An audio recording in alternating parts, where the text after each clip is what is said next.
Okay, good morning, students. Just discussing few concepts on light chapter, class 10 CBSE. The first concept is the rectilinear propagation of light. Light travels in a straight line. This property of light is called rectilinear propagation of light. It explains the formation of shadows, eclipse, and pinhole camera. So you can see the diagram. This is the torch from where this is also called as the source of light.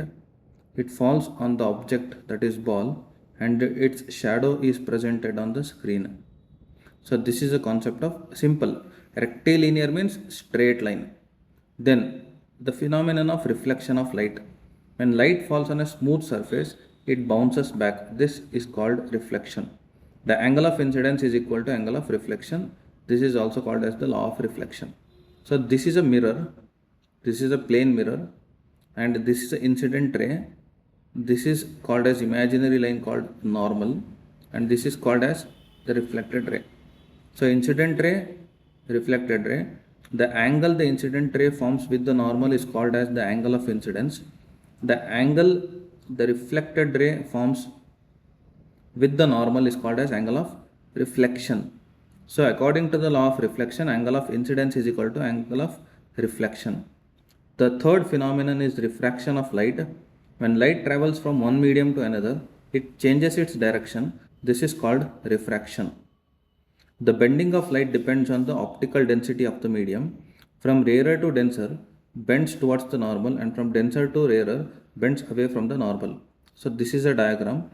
Incident ray, imaginary line called normal, refracted ray. So refraction is a phenomenon of bending of light when it travels from one medium to another.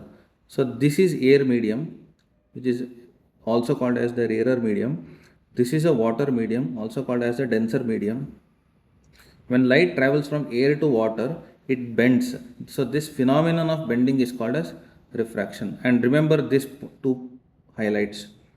From rarer, when light travels from rarer to denser medium, it bends towards the normal. And when it travels from denser to rarer medium, it bends away from the normal.